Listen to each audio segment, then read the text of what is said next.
Our reservation for 7 people is accurate, and I kindly request a separate seat for a lady not included in the count. This request, typical of Elizabeth, my husband's mother, echoes her penchant for making loud demands and teasing me. However, today marks a turning point as I've resolved to expose a secret she's been keeping during our family gathering. I'm Natalie, a 28-year-old chef who graduated successfully from culinary school. I work at a highly rated Western restaurant in the city where I met George, a friendly customer who later became my husband. George inherited a historic electronics store, a beloved establishment in the community for 3 generations. Last year, George's father passed away, and he assumed the role of the 3rd-generation owner. My upbringing was in a household filled with culinary professionals, my father, mother, and even my brother. Growing up in such an environment exposed me to various cooking techniques and knowledge from a young age. Thanks to this upbringing and my innate talent, I graduated at the top of my class from culinary school. Despite my usual reserved demeanor, I've always been confident in my culinary skills. However, after marrying George, that confidence began to waver due to our close living arrangement with Elizabeth, which started shortly after our marriage. George's decision to live with his parents, a common practice in his family, came as a surprise. I had hoped to enjoy the early days of marriage just the 2 of us, but George's living arrangement was not disclosed earlier. Regretting it now wouldn't change anything.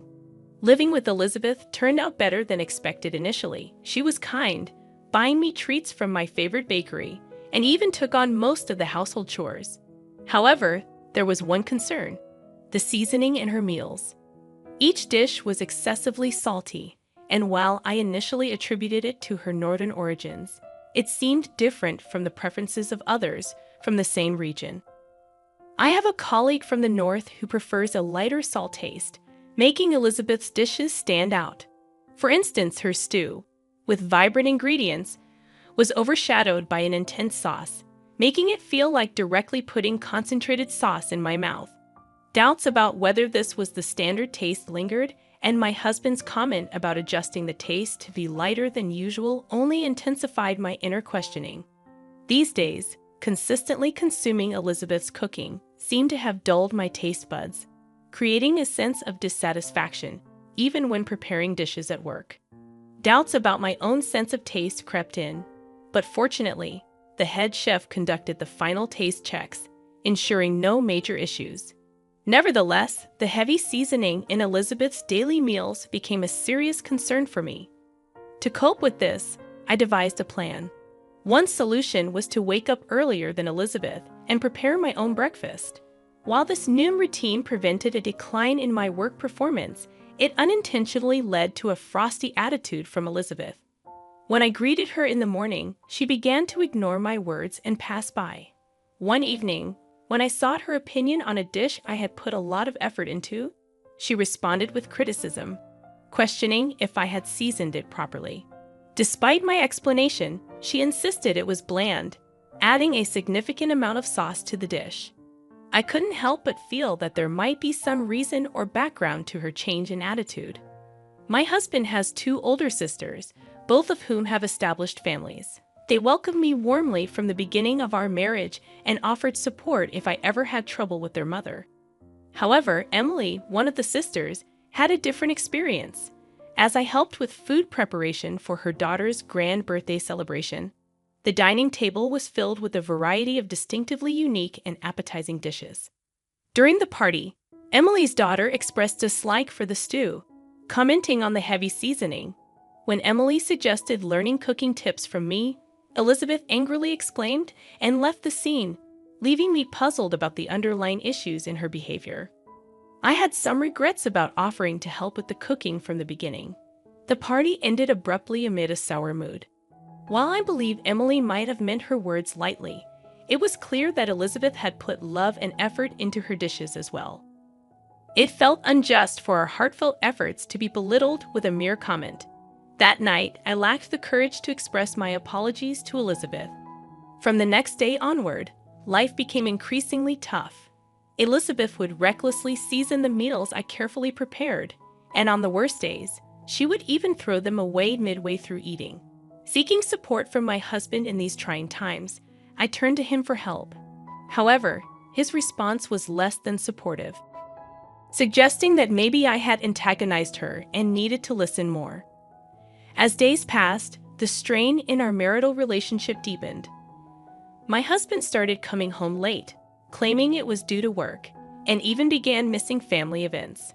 We were only married for half a year, so the idea of divorce felt premature. However, another hurdle emerged when Elizabeth tripped on our stairs and severely injured her leg. Despite Emily's kind offer to help with her care, Elizabeth insisted that, as the wife of the house, it was only natural for me to take care of her. This declaration changed my daily life dramatically, and attending to her needs became a relentless routine, even during work hours. Eventually, my colleagues' patience wore thin, leading me to resign from my job. When Elizabeth learned about my resignation, she seemed gleeful. From then on, my days were consumed with meeting Elizabeth's spontaneous demands at all hours, leaving my mind and body worn down.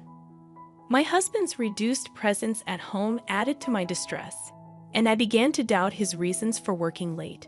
Pondering our next steps, I decided it was time to teach both Elizabeth and my husband a lesson. A few days later, during breakfast, I brought up the idea of divorce, shocking both of them. They questioned the sudden decision, expressing surprise and disbelief. My husband even suggested that my actions could tarnish our family's reputation. In response, I explained my dissatisfaction with the household environment and my determination for change. Confronted with my newfound resolve, they were taken aback. My husband apologized, expressing a willingness to be more attentive to our home life. He even suggested a break, understanding if I wanted to go to my parents for a change of pace. However, he requested that I still help Elizabeth due to her leg injury. Despite feeling disoriented, I sensed a hint of resentment in his words. I asked him to reflect on the situation, expressing my hope for positive changes if we continued to live together. I took a deep breath and calmly replied, "I'll think about it." At that moment, a smug smile appeared on their faces, revealing the evident blood ties between them. For the next few days, the atmosphere at home shifted.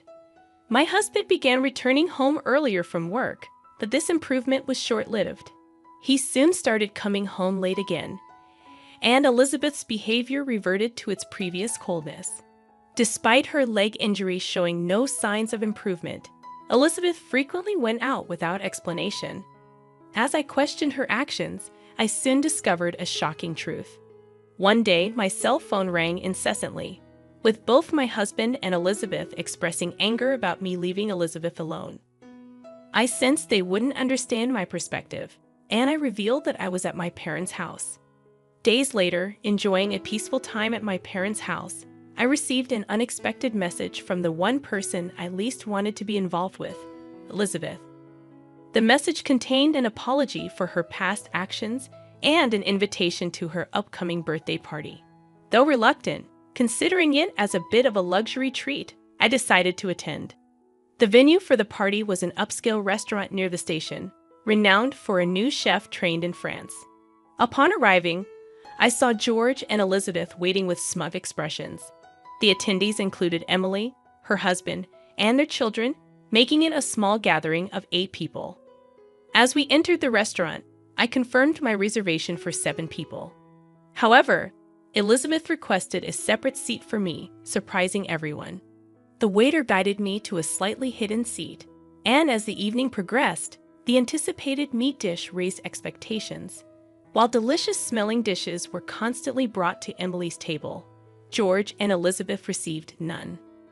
Elizabeth's loud complaint about the delay in their food drew the attention of nearby customers, leaving me in a state of surprise and anticipation for the unfolding events of the night. I deeply apologize. The chef is preparing something special for the 2 of you, so it's taking a little extra time. Please wait for just a bit longer. Despite her annoyance, Elizabeth's face showed a hint of satisfaction, knowing they were getting special treatment. Soon after, footsteps could be heard coming from the kitchen, and their expressions froze in surprise. It was me, dressed in a chef's hat and apron. What, Natalie? Why are you dressed like that? Is this your surprise? While Emily and her husband enjoyed my appearance, George and Elizabeth were taken aback. I gently smiled and set the specially arranged dishes before them. I've prepared a special menu just for the two of you. At the center of Elizabeth's plate, a beautiful black lump was garnished with a rich sauce.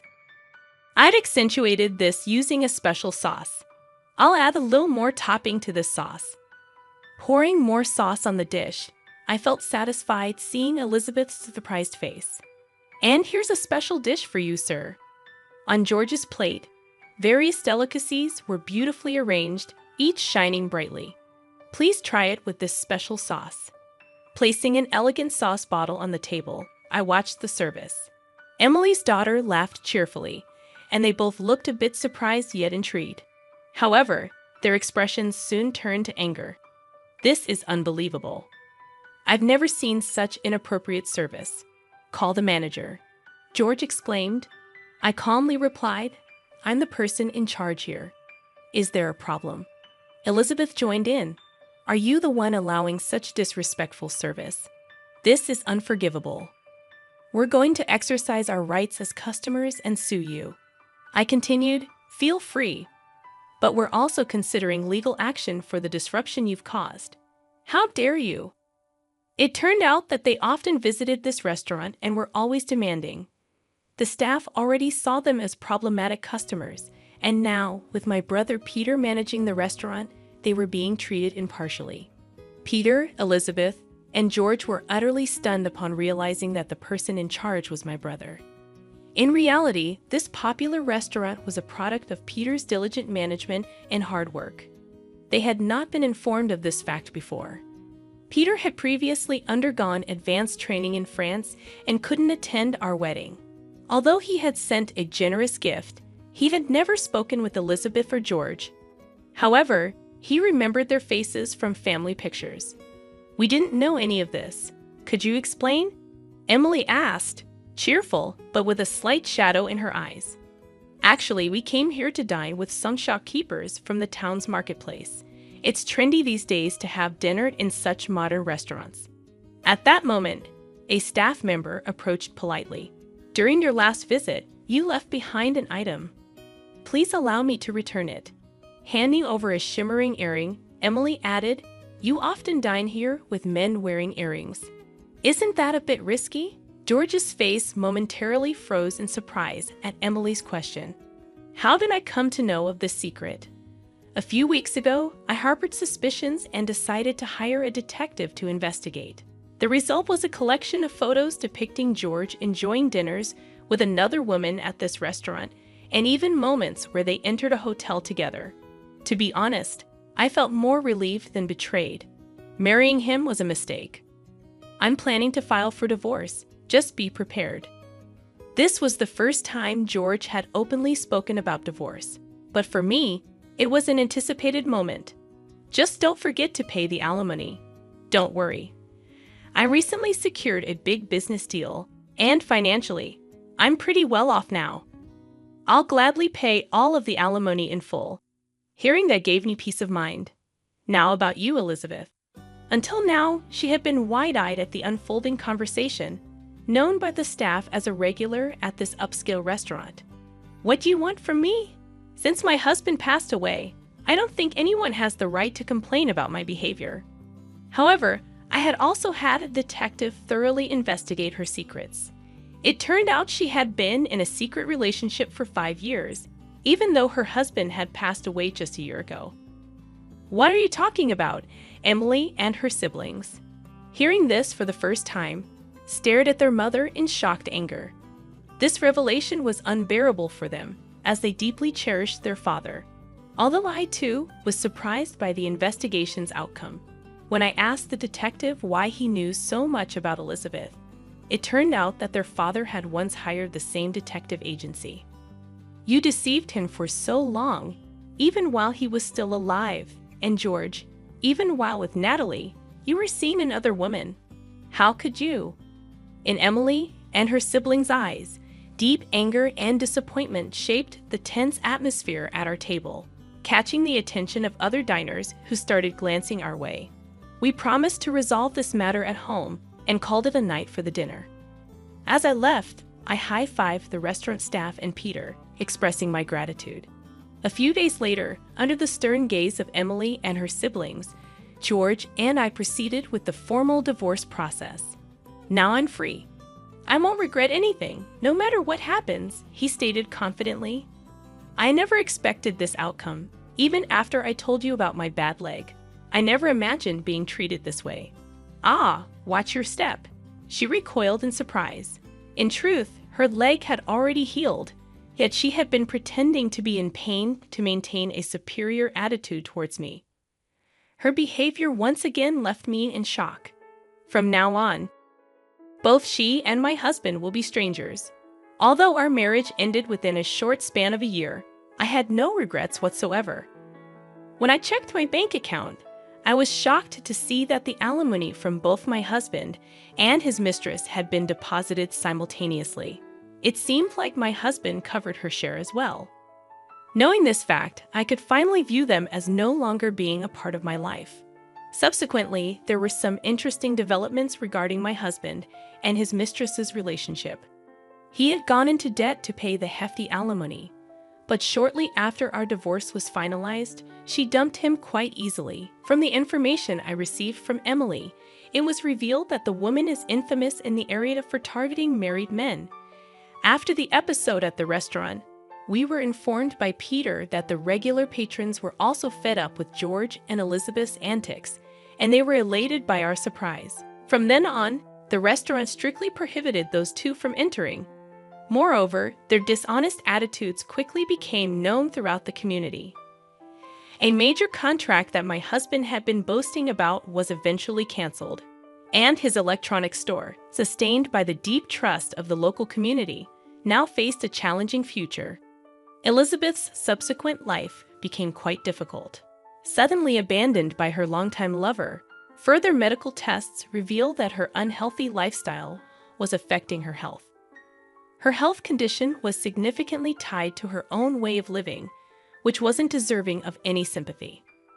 On the other hand, I was fortunate enough to return to the Western-style restaurant where I used to work. Even though they knew about my past, the staff and management warmly welcomed me back.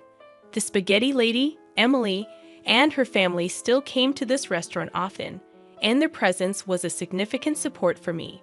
They had decided to completely sever ties with George and Elizabeth. The anger towards their actions, especially after the passing of their father and the revelation of the truth, left a deep wound in their hearts, which seemed unlikely to heal. The joy of cooking holds a significant place in my life. Feeling this happiness is the very moment I cherish the most, and when I feel truly blessed.